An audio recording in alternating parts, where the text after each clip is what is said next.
Hello दोस्तों, स्वागत है नया प्रो चैनल में। तो आज हम लोग बात करते हैं सौर मंडल या सौर परिवार कहिए, इसके बारे में हम लोग बात करेंगे कि ये सौर परिवार कैसे बनेगा, कैसे बना है।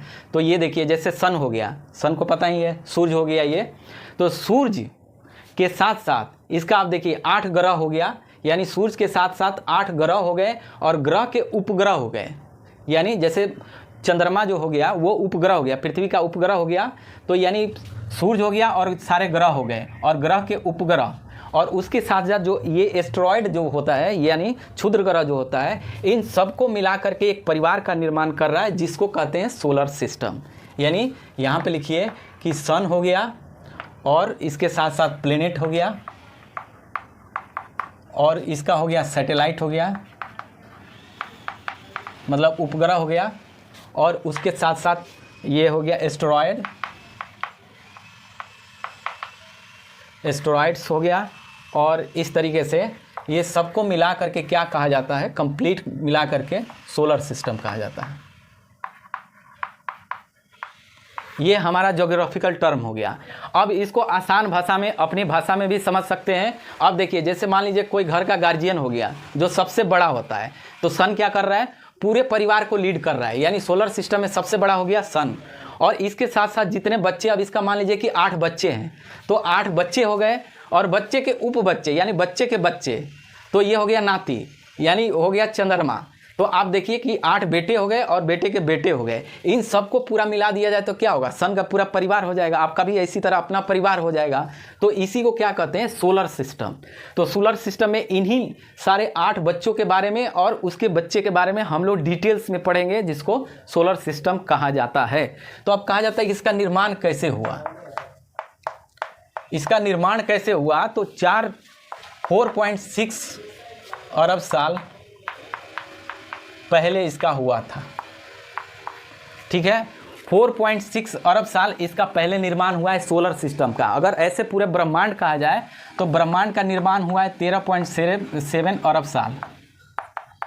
अब देखिए, यानी ब्रह्मांड पहले बना है, उसके बाद हमारा सोलर सिस्टम बना है, और सोलर सिस्टम के बाद हमारा ये अलग अलग ग्रह ये ऐसे निर्माण हुए हैं। तो ये 13.7 अरब हो गया, ये 4.6 अरब हो गया, यानी हमारा जो सन बना है और इसका पूरा परिवार बना है।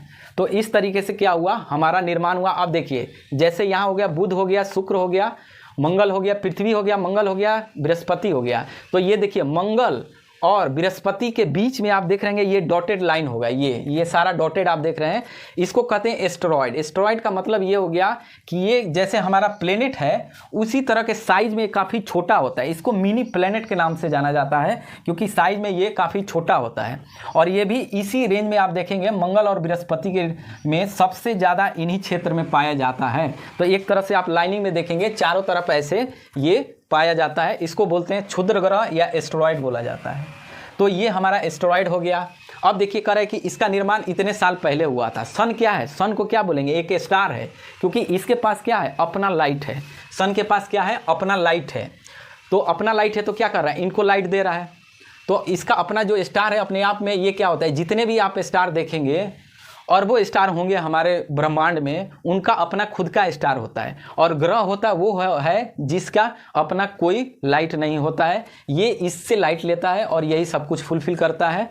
तो इस तरीके से हो गया, इनका लाइट नहीं होता है, इनका नेचुरल लाइट होता है। और इसमें इतना, अब जब सन के बारे में हम लोग डिटेल्स में पढ़ेंगे कि इसके पास इतना लाइट आया कैसे, कैसे बना, कितना टेम्परेचर होता है, किस तरीके का स्ट्रक्चर बना हुआ है इसका, क्यों इतने होने के बाद। अब देखेंगे आगे पढ़ेंगे हम लोग एक एक जब प्लेनेट कि बुध में क्या ऐसा चीज़ है, पृथ्वी में, शुक्र में क्या है, पृथ्वी में क्या है, क्यों पृथ्वी पे ही जीवन संभव है, यहाँ क्यों नहीं जीवन संभव है, इधर क्यों नहीं जीवन संभव है, या और जगह क्यों नहीं है। इसके बारे में हम डिटेल्स में पढ़ेंगे जब एक एक प्लेनेट अलग अलग हर दिन करेंगे, तब आपको सब कुछ क्लियरिटी होते चला जाएगा। अभी आप समझिए कि ये पूरा परिवार के बारे में जान रहे हैं कि परिवार में कौन कौन सदस्य हैं और क्या क्या है। अब इन सदस्य में कौन कौन क्या काम कर रहा है उसका हम लोग डिटेल्स में एनालिसिस करेंगे।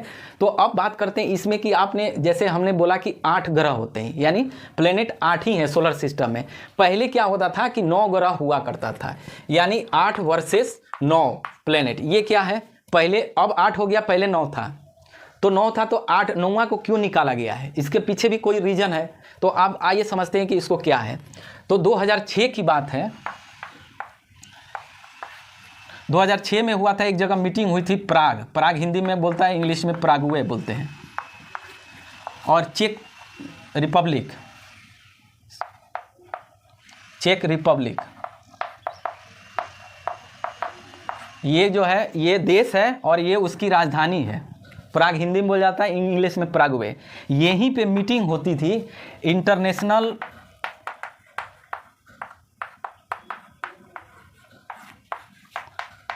एस्ट्रोनॉमिकल यूनियन, यानी क्या है कि अंतर्राष्ट्रीय एस्ट्रोनॉमिक यूनियन यानी संघ, इसकी मीटिंग हुई थी। और मीटिंग होने के बाद क्या हुआ था कि IAU, इसको शॉर्ट में बोला जाता है, यहाँ पे मीटिंग हुई थी कि 2006 में, ये क्वेश्चन बार बार कई एग्जाम में पूछ चुका है कि कब इसको प्लूटो को बाहर किया गया। तो ये डेट आप याद रखिएगा, 2006 में बहुत एग्जाम है, BPSC तक में ये एग्जाम पूछा हुआ है ये कि कब अलग किया गया था, अभी 2-3 पहले पूछा हुआ है। तो ये आप देखिए कि 2006 बहुत इंपॉर्टेंट है, इसको अलग किया गया। और इसके पीछे बोला गया कि क्या लॉजिक दे रहा है, ठीक है। तो इसके पीछे ये लॉजिक दिया था कि एक तो साइज में क्या है, छोटा है, यानी इसका साइज क्या है, छोटा है, ठीक है। और दूसरा सबसे बड़ा जो रीजन दिया हुआ था, क्योंकि आप देखिए यहाँ पे देखिए, ये आप लाइनिंग देखेंगे बिल्कुल एकदम सीधा राउंड गोल में एकदम जा रहा है, इसका एक डायरेक्शन बना हुआ है। डायरेक्शन इसीलिए बना हुआ है कि सन के पास एक ऐसा ग्रेविटेशनल फोर्स है जो क्या करता है, इसको ना इधर होने देता है ना उधर होने देता है। तो अपने जगह पे हर साल आप देखेंगे एक ही टाइम में, ये एक साल में ये पूरा करता है। जैसे मान लीजिए कि ये 86 दिन में ये करता है, ये 225 दिन में कर रहा है, ये पृथ्वी 365 दिन में कर रहा है। तो हर साल क्या करेगा वो 86, अब जैसे बोल रहा है कि 86 दिन में एक बार ये चक्कर लगा देता है, क्योंकि पास में है इसलिए कम टाइम पे ये लगा देगा। तो इसी तरीके से ये हमारा फिक्स है, जो उसका पाथ है, जो रिवॉल्यूशन जो कर रहा है इसका, उसका पाथ का एकदम फिक्स है कि ना इधर होगा ना उधर होगा। क्यों होगा? क्योंकि सन के पास ग्रेविटेशनल फोर्स है जो उसको स्टेबल रखा हुआ है। तो इसमें प्लूटो के साथ हुआ कि आप देखेंगे बिल्कुल सेपरेट लाइन में, किसी का कोई टच नहीं हो रहा है, यहाँ पे सारे का सब कुछ अलग है। लेकिन प्लूटो का देखिए यहाँ पे यहाँ चढ़ गया है, यहाँ पे देख रहे हैं इसको काट रहा है। तो कहने का मतलब है कि इसको बाहर इसलिए किया गया, एक तो साइज में छोटा है, इसको छोटा को इसीलिए ड्वार्फ बोला जाता है, ड्वार्फ प्लेनेट बोला जाता है इसको, बौना ग्रह बोला जाता है इसको। और इसका जैसे ये काट दिया, यानी बोल रहा है कि इसके अनुसार जो यहाँ मीटिंग हुई थी एस्ट्रोनॉमिकल के अनुसार, यानी खगोलीय संघ के द्वारा जो किया गया है, इसके अनुसार बोला गया है कि कोई भी ग्रह हो वो एक दूसरे के ऊपर ओवरलैप नहीं होना चाहिए। जैसे पाथ है तो कोई पाथ एक दूसरे पे चढ़ना नहीं चाहिए। अब यहाँ पे देखिए यहाँ पे क्रॉस हो रहा है, यानी इसका जो पाथ बना है नेपच्यून का, नेपच्यून के ऊपर प्लूटो का चढ़ा हुआ है, यानी जब रोटेट करता है तो इसके अंदर भी आ जाता है। तो इसके लिए ये क्या किया, इसीलिए इसको बाहर कर दिया गया कि नहीं इसको नहीं रख सकते, क्योंकि ये क्या कर रहा है, उसको क्रॉस कर रहा है, तो इसलिए इसको बाहर कर दिया। तो ये सबसे बड़ी चीज़ है कि ये तो पता होता है कि सबको कि साइज में छोटा है इसलिए इसको बाहर कर दिया गया, लेकिन इसके बारे में नहीं पता है कि ये भाई क्यों बाहर किया गया। तो इसके पीछे लॉजिक यही है कि ये ओवरलैप करता है, यानी उसके पाथ को क्या करता है, ये इंटर कर जाता है, इसलिए ये बिल्कुल अलग डायरेक्शन में चला जाता है। तो ये जो है इसने लॉजिक दिया है। अब बात करते हैं कि इसमें आप दो तरह की बात करेंगे कि यहाँ जो आप देख रहे हैं कि एक तो है सॉलिड की तरह काम करता है, जैसे बुध हो गया, शुक्र हो गया, पृथ्वी हो गया, मंगल हो गया। यहाँ से इस पाथ को क्या बोलते हैं, इसको टेरेस्ट्रियल बोला जाता है। टेरेस्ट्रियल यानी ये सॉलिड है, बिल्कुल सॉलिड होगा, बिल्कुल सॉलिड है, तो इसको कहते हैं टेरेस्ट्रियल बोला जाता है। इसको इनर भी बोल सकते हैं, इसको इनर प्लेनेट भी बोला जाता है, यानी ये आंतरिक हो गया, ग्रह हो गया।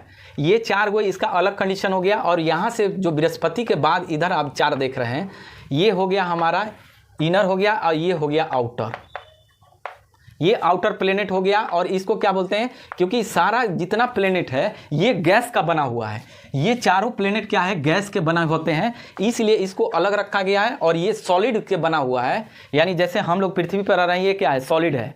तो ये सॉलिड है, ये चार ग्रह सॉलिड है, और चार ग्रह क्या है, गैस से बना हुआ आता है। यहाँ आप रह नहीं सकते हैं इस पर, साइज में इससे कई गुना बड़ा है, लेकिन ये क्या है, गैस का सिर्फ बना हुआ है, इसलिए यहाँ तो जीवन वैसे भी संभव नहीं है। यहाँ पे अगर जीवन संभव है तो इसका अलग अलग है कि कहाँ टेम्परेचर ज़्यादा, कहीं कम है, कहीं वाटर है, कहीं नहीं है। तो आप समझिए कि इसको आउटर गैस बोला जाता है, इसको जोवियन भी बोला जाता है, जोवियन प्लेनेट बोला जाता है। अब जोवियन प्लेनेट क्या है? जोवियन का मतलब हो गया जैसे जुपिटर, यानी जो जुपिटर की तरह जो लगे उसको कहते हैं जोवियन प्लेनेट। यानी पूरी तरह आप देखेंगे सब गैस का बना हुआ है, सब गैस का स्ट्रक्चर बना हुआ है, इसलिए इसको जोवियन कहा जाता है। यानी पृथ्वी की तरह, ये पृथ्वी का बृहस्पति की तरह जितने लोग बना हुआ है, 4 गैस का बना हुआ, इसलिए जोवियन प्लेनेट कहा जाता है। तो इस तरीके से आप डिवाइड कर सकते हैं कि हमारा टेरेस्ट्रियल हो गया, सॉलिड हो गया, और यहाँ से 4 ग्रह हो गए, वो गैस का बना हुआ है, ये सॉलिड का बना हुआ है। तो इस तरीके से हमने सिर्फ इतना समझा कि हमारा सोलर सिस्टम क्या है और इस परिवार के कौन कौन मेंबर हैं, कौन से मेंबर कैसे अलग हुए, क्या कहेंगे। तो इस तरीके से ये हमारा यहाँ तक रहा। अगले वाले में जब बात करेंगे तो हम लोग सन के बारे में बात करेंगे, स्पेशल अलग अलग एक एक प्लेनेट को उठाएंगे और सबके बारे में डिटेल से एनालिसिस करेंगे कि इसका क्या रोल है, क्यों यहाँ जीवन संभव नहीं है और यहाँ पे क्या क्या पॉसिबिलिटी है, आगे क्या रिसर्च करने की ज़रूरत है। तो इससे हमें बहुत कुछ सीखने को मिलेगा। फिलहाल यहीं तक रखते हैं, सिर्फ सोलर सिस्टम के बारे में, उसके परिवार के बारे में जाने। तो कैसा लगा आप ज़रूर बताइए, वीडियो को लाइक शेयर सब्सक्राइब करें। Thank you for